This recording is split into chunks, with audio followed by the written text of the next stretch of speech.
Hello everyone, welcome back. This is RandoGEEK, a little cord-cutting news for you. Link for the article will be found below in the description. It is coming from cordcuttersnews.com. Alright, so Disney has expanded its new free line streaming service, which they're taking aim at Pluto TV and Tubi. So here's what's going on. So it looks like, basically, Disney a year ago started to quietly build a free streaming service using its ABC app. This was, they're saying, with little to no fanfare and no announcement that was available for anyone to find. Disney in early 2023 started to dramatically increase the amount of free live TV channels of Disney-owned content to the ABC app. This includes 24/7 feeds of popular older ABC shows and content from other networks like National Geographic, and most notably, they're saying Disney added a free feed of ESPN with the addition of ESPN 8. All right, so they're saying since the start of 2024, Disney has grown its free streaming service to offer 23 channels. This on top of many other channels you can unlock if you have a paid TV service. All right, so then there was some message here about how, if you would like to access instant 24/7 streaming channels with great shows, movies, and specials that are always on, we're talking all day long entertainment with no sign-in needed, which basically is how Pluto TV works. You don't need to sign in. You just, and that's at the Roku channel too. You can just go straight to the website and just start streaming. That's how most of them work. It's very convenient, no commitment, no contracts, nothing. You don't even need an account. So they're basically following that trend here. Here's what the menu looks like. It actually looks really nice. Very, it just looks like cable. So it's a clean menu, real good, completely free, right? Basically, they're just competing. They're competing with Pluto TV, Tubi, which are multi-billion-dollar businesses that are expected to grow. And that's what I basically want to piggyback off of. Right before that, they're saying now it seems Disney wants a piece of the pie to help them not only earn money, but expand their paid Disney Plus service. So they figure if they give you a couple of free channels, maybe you'll sign up for Disney Plus. Also, the biggest thing here is what we just read. Multi-billion-dollar business that is expected to continue to grow. Pluto TV, Tubi, all these free streaming services are cashing in like crazy. And how? They're not charging us a fee to watch. It's the advertisements. Advertisers are paying them left and right because so many people are tuning in to this free content. There's households all around the world that are tuning into this. Even if you don't like Pluto TV, maybe you find that there's too much retro archive type of stuff for you. It's not your thing. You're more modern. You need today's content. There's some stuff on there. There is. But even if you don't like it, maybe someone in your house does. Maybe your family, maybe your father, mother, someone like that, an aunt, an uncle. I'm sure you got a couple of people in your family that watch these types of free streaming services. And why? Because one, they may not be from a generation where they pay for anything. We all know people that are like that, where they're just not paying. They work too hard for their money and they're not doing it, right? So what's the best thing to do for them? They still got to watch something, right? So you get them the free app. They're happy. They're in their golden days, right? They can watch whatever they want and it's all good and nobody's paying for anything. And that is the audience that Pluto TV and these streaming services are after. The ones that want completely free content, don't mind watching a couple of ads. If you pay for cable TV, you're watching ads. You're paying for those ads. So this is where this really takes the cake over cable TV. So cable TV has even less chance to get big again when you have these companies up and coming. And they're starting to offer more and more channels that you would be paying for through DirecTV, through Dish Network. You know what I'm saying? Like they're starting to offer legit channels, like the History Channel. That's like free on some of these services. You have to pay for that on live TV with cable. It's not free. And there's certain packages that only offer certain channels, right? So if you go to DirecTV, we know how this works. You get 100 channels. They unpurposely take away one or two channels that you really want and put them on the most expensive channel. And then even on that most expensive channel, for some reason, or the more expensive, not the most expensive, the next level up. Say there's 3 levels. You know, you got the cheap one, which you get only a couple of channels. Then you got the middleman, which has a lot of channels, is a lot more money, but is probably missing 1 or 2 channels that are on the most expensive plan. And it's just such an annoying thing, right? So when you see some of these channels that you're paying a lot of money for being offered completely free, I mean, that's amazing, right? And that's how I look at this.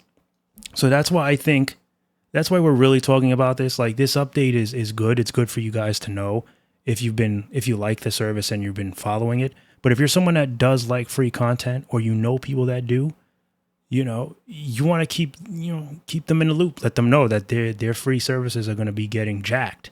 They're going to be getting jacked with more free content, because this is the trend.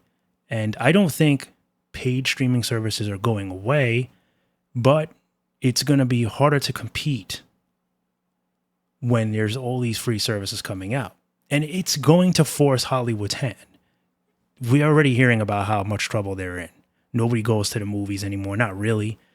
Nobody's paying for much of any of that crap no more. Why? Because everything is now available for free. And it was been free for a while if you use torrent sites, etc. But you don't even have to do that anymore. Like, now it's just being handed right over to you legally. And I think these services are going to continue to grow and prosper. Even paid streaming services like Sling TV has Sling TV Live, Sling TV Free Stream, Philo TV, which is like $25 a month. I think it's 28 now because they added some additional channel. I think it's ESPN Plus, or one of those channels they added, A&E Plus. And they're charging a little bit more now because of that. But there's 70 plus channels. And then they've added like 15 free channels. And even with that, they went and created a separate free streaming service, completely free, because they know that they can cash in on those ads. Because as cheap as their plan is, 70 plus channels plus the 15, so you're getting like 85 channels for $25 a month. Now, some might say that's still too much. It is, because there's other ways to get all that content for completely free. But when you think about it, you are getting a decent variety of live TV with some of these services. Philo, one of them, to be honest. It may not be your cup of tea, but when you break down, like when you look at menus and you look at what's being offered through different TV, streaming services like YouTube TV and whatnot, those cost a lot more money. And there's certain things on there that you may not watch. Like, you may not be a big sports fan, right? So if you go to YouTube TV, you may be getting too much sports. A company like Philo doesn't offer any of that. It's just a straight up live TV. And if you want more sports, then Philo won't be for you. So it depends on what you really want, right? But the point is, even as cheap as these streaming services are charging, they're still offering free streaming services because people are just not even paying for that anymore, is what I'm getting at. And separate streaming services like Netflix, that it's not live TV where, you can just search for whatever you want. They're losing money left and right because, one, they keep raising the price, and two, customers are no longer seeing the value. Most of the time, when you search for a video, they don't even have it, right? Netflix's biggest scheme is they add 1 or 2 things and then they take away 10. So their inventory is never really growing. It doesn't grow. It just stays the same and maybe even gets reduced because they're constantly trying to like refresh it. But it's not like how you can constantly go back and look for whatever you want. Most of the time, if you want something old or older, Netflix won't have it. Not unless it's like really popular. And even then, at some point, they take it off. They may add it back. But most of the time, when we want something, most people, if they're going to go the honest way, they're going to go and search from Amazon Prime Video, and pay $3.99 or whatever it is, and rent it or buy it, whatever they feel comfortable with. Netflix will most likely not have it for you in most cases. So this is what I'm talking about. So I think in long, because I know I drag things out, but it's just being honest, I think that this is going to be a continuous growth. And it'll be real interesting to see like how these companies, how Disney, how Paramount Plus, and all these companies are going to figure out how a way to like survive, because they can do it though. All right. They're making so much bank on consumers. They are making so much bank. Hollywood's been making so much bank for years that they're going to have to sit down and say, well, we no longer have power. We have no power now. Now, that may not be necessarily a good thing, because some people may not want to perform for such a little bit of money, or what they consider a little bit of money. And that could be a problem. Or it'll just force their hand a little bit, and they'll just have to offer a little bit, be a little bit more competitive, be a little more sensitive to consumers' needs. But either way, the entertainment business will always be here.